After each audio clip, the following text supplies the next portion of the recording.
Hi friends, ఈరోజు వీడియోలో మనము మామిడికాయతోటి అందరూ ఇష్టపడే మాగాయ ఎలా చేయాలో చూద్దాం.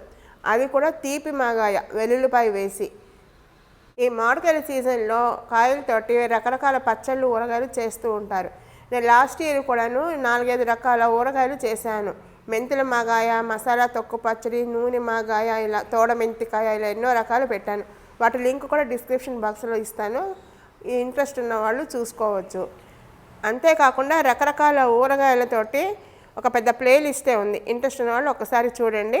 మరి ఇంకా లేట్ చేయకుండా ఇప్పుడు ఈ తీపి మాగాయ ఎలా చేయాలో చూద్దాము. ముందుగా పుల్లగా గట్టిగా ఉండే మామిడికాయలు తీసుకోవాలి. ఒక 4-5 కాయలు తీసుకొని ఒక 10-15 నిమిషాల సేపు నీళ్ళలో నానబెట్టిన తర్వాత బాగా కడగాలి. కడిగిన తర్వాత తడి లేకుండా పొడిగుడ్డతోటి తుడవాలి. ఇలా తడి లేకుండా ఆరిన కాయల్ని పీలర్ తోటి తొక్క తీసుకోవాలి. ఇలా తొక్క తీసిన కాయల్ని మనకి కావాల్సిన సైజులో ముక్కల కింద కట్ చేసుకోవాలి. పొడుగ్గా కానీ చిన్న చిన్న స్లైస్ల కింద కానీ మన ఇష్టం అది. ఇలాగ ముందండి నిలువుగా ఘాట్లు పెట్టుకోవాలి. చాకుతో కట్ చేసేవాళ్ళు జాగ్రత్తగా కట్ చేయాలి, లేదంటే కత్తిపీట అలవాటు ఉంటే కత్తిపీటతో కట్ చేసుకోవచ్చు. ఇలా అయిన తర్వాత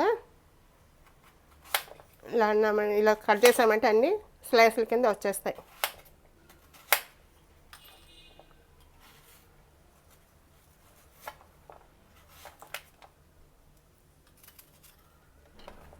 ఇలాగ అన్నీ పెద్ద పెద్ద ముక్కల కింద తరుక్కోవాలి. ఇంకొక కాయ చూపిస్తాను.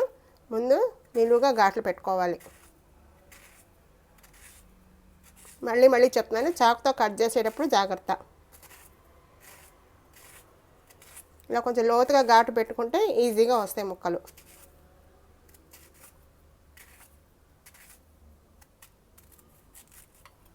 ఇలా తరిగిన తర్వాత ఇలా సైడ్ నుంచి ఇలా కట్ చేసామంటే పొడుగ్గా ముక్కలు వచ్చేస్తాయి. చూసారు కదా, ఇలా వచ్చేస్తాయి. కావాలంటే ఇలా ఉంచుకోవచ్చు, లేదంటే దీన్ని మళ్ళీ ఇలా సగం కింద కూడా కట్ చేసుకోవచ్చు. అది మన ఇష్టం. ఇలాగ మిగిలిన కాయలని తరిగేసుకోవాలి. ఇలా తరిగి పెట్టుకున్న ముక్కల్ని మనం కొలుచుకోవాలి. ఏదైనా కప్పుతో కానీ గ్లాస్తో కానీ ఏదైనా సరే. ఇవి కొన్ని ముక్కలు ఉన్నాయి కాబట్టి ఒక కప్పు తీసుకుందాము. నేను ఇలాంటి కప్పు ఒకటి తీసుకున్నాను. ఇప్పుడు దీంతో కొలుచుకుందాము. ఒక ప్లాస్టిక్ కానీ గ్లాస్ దాంట్లో కానీ వేసుకోవాలి.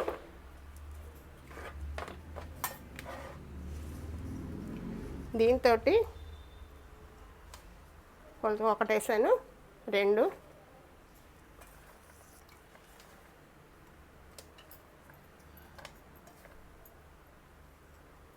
3.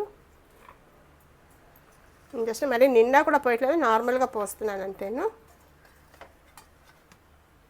ఏదైనా ఒక 4 కప్పులు వచ్చేలాగా, కప్పులు కానీ గ్లాసులు కానీ ఒక 4 కొలత వచ్చేలాగా చూసుకోవాలి. అంటే కొలతల కోసం నాకు మామూలుగా ఉజ్జాయింపుగా వేసేయడం అలవాటు. ఇంకా మెజర్మెంట్స్తో చూపించాలి తెలియని వాళ్ళకని చెప్పి చూపిస్తున్నాను. 4 కొలత వచ్చేలాగా చూసుకోవాలి. ఇప్పుడు 4 కప్పులు అయింది. ఈ ముక్కలన్నీ కొలుచుకున్నాం కదా. కొంతమంది ఈ టెంకలు కూడా వేస్తారు, కొంతమంది ఇష్టపడతారు. అలాంటి వాళ్ళు ఎవరైనా ఉంటే వేసుకోవచ్చు. అందులో ఊరి చాలా బాగుంటుంది, పుల్ల పుల్లగా, తీగా, కారంగా. మనం ఒక 2 టెంకలు వేద్దాం ఇందులో. ఇప్పుడు ఇందులో ఒక స్పూను పసుపు వేయాలి. ఇందులో ఇప్పుడు ఉప్పు వేయాలి. ఇది రాళ్ళ ఉప్పుని పొడి చేసిన ఉప్పు ఇదైతేనే బాగుంటుంది. ఇది మనం ఏ కప్పుతో అయితే ముక్కలు కొలుచుకున్నామో అదే కప్పుతోటి 1/2 కప్పు కన్నా తక్కువగా వేసుకోవాలి. పావు కన్నా ఎక్కువ ఉండాలి, 1/2 కన్నా తక్కువ ఉండాలి. తర్వాత కావాలంటే కలుపుకోవచ్చు. ముందే ఎక్కువ అయితే బాగుండదు, మనం తగ్గించలేము కదా, అందుకోసము ఉప్పు వేయాలి. అలాగే అదే కప్పుతోటి 1 కప్పు బెల్లం. 1 కప్పు బెల్లం అయితే నార్మల్గా ఉంటుంది. తీపి ఎక్కువ ఇష్టపడే వాళ్ళు ఇంకొంచెం వేసుకోవచ్చు, కానీ ఇది సరిపోతుంది. ఇప్పుడు ఇవన్నీ వేసి బాగా కలపాలి. పైకి కిందికి అన్నీ కలిసేలాగా ఉప్పు ముక్కలకి పట్టాలి బాగా. బెల్లం ఇలా గడ్డలుగా ఉంది కదా, కొంచెం ఊరిన తర్వాత ఇది 2 రోజులు ఊర పెడతాము. ఊరిన తర్వాత కరిగిపోతుంది. నిజానికి ఇలా గరిట్లో స్పూన్లతో కన్నా చేత్తో కలిపితేనే బాగా కలుస్తుంది. చేత్తో కలుపుదాం. కొంచెం ఎక్స్పీరియన్స్ ఉన్న వాళ్ళకి ఇలా చేత్తో కలిపినప్పుడు ఉప్పు సరిపోయిందా లేదా అన్నది కూడా తెలిసిపోతుంది. ఎందుకంటే కలుపుతుంటే చేతికి ఊట తగులుతూ ఉంటుంది, ఆ తగలలో తెలిసిపోతుంది. చూసారా, ఇగో ఊట వచ్చేస్తుంది అప్పుడే, అంటే ఉప్పు సరిపోయినట్టు లెక్క. నలుపుతూ కలపాలి. దీన్ని ఇప్పుడు మనం ఒక 2 రోజులు ఊరపెట్టాలి. తర్వాత ఇప్పుడు ఉంచిన తర్వాత నెక్స్ట్ డే ఒకసారి తీసి కలపాలి మళ్ళీ. ఇప్పుడు మనం మూత పెట్టేసి పక్కన పెట్టేద్దాం. ఉప్పులో వేసిన మామిడికాయ ముక్కలు 2 రోజులకి ఇంత ఊట వచ్చి ఉంది. ఇప్పుడు మనం వీటిని పిండాలి. చెయ్యి తడి లేకుండా చూసుకుని ముక్కలు ఒకసారి బాగా కలిపి గట్టిగా పిండాలి. ఊట అంతా గిన్నెలోకి వచ్చేయాలి. ముక్కల్ని గట్టిగా పిండి ఒక పళ్ళల్లో వేసుకోవాలి.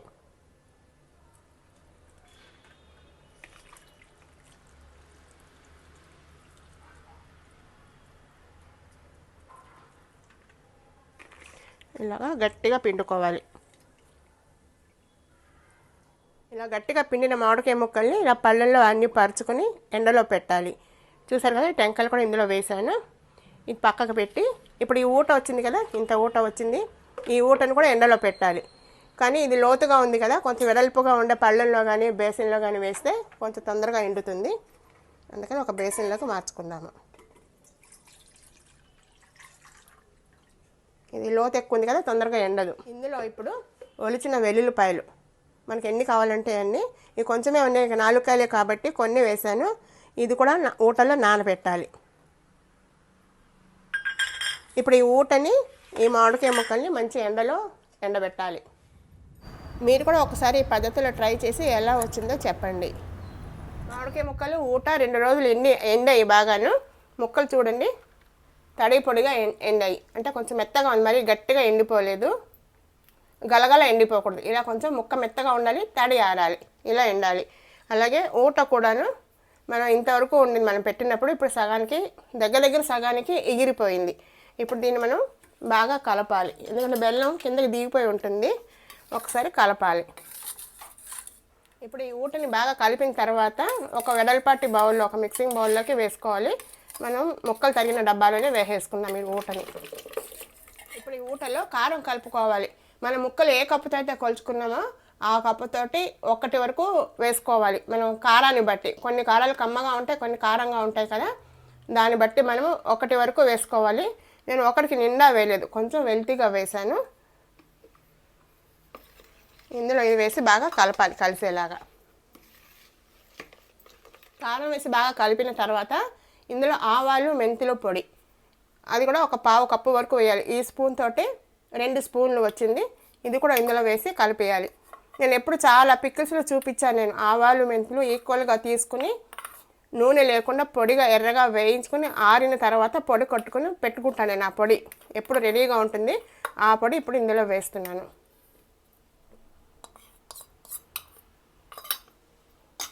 ఇది కూడా వేసి బాగా కలపాలి కలిసేలాగా.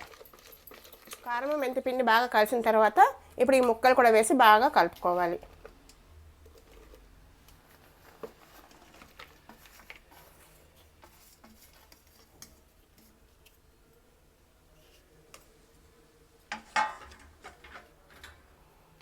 బాగా ముక్కలకి పట్టేలాగా కలుపుకోవాలి.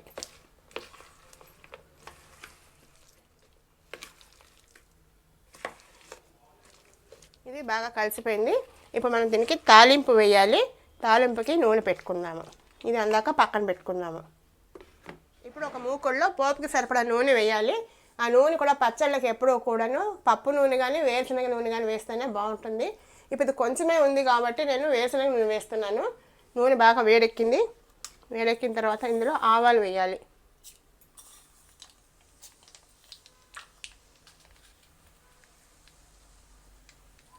కొంచెం ఇంగువ, ఆల్రెడీ మనం అందులో వెల్లుల్లిపాయలు ఉన్నాయి కదా, అందుకని ఇంగువ ఎక్కువ అవసరం లేదు, కొద్దిగా వేస్తే టేస్ట్ వస్తుంది.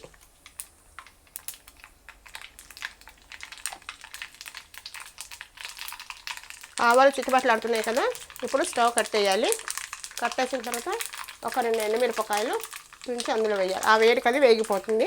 ఇప్పుడు ఈ పోపు బాగా చల్లారిన తర్వాత పచ్చడిలో కలపాలి. ఇప్పుడు మనం దీన్ని చల్లారనిద్దాము. పోపు ఆరిపోయింది. ఇప్పుడు మనము ఈ మాగాయలో వేసి కలుపుకుందాము. ఈ పోపు ఇప్పుడు ఇందులో వేసేద్దాము. కానీ పూర్తిగా ఆరిన తర్వాతే కలపాలి, లేకపోతే నిలవ ఉండదు.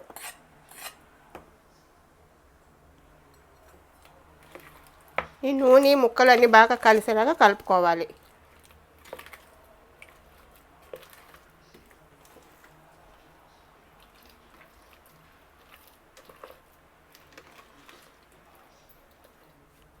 ఇలా బాగా కలిపిన మాగాయని ఒక రోజు ఊరిన తర్వాత తింటే చాలా బాగుంటుంది. అలాగే ఒక ఎయిర్టైట్ జారులో గాజు సీసాలో స్టోర్ చేసుకుంటే ఏడాదంతా నిల్వ ఉంటుంది. ఇప్పుడు మనం సర్వింగ్ బౌల్లోకి తీసుకుందాము.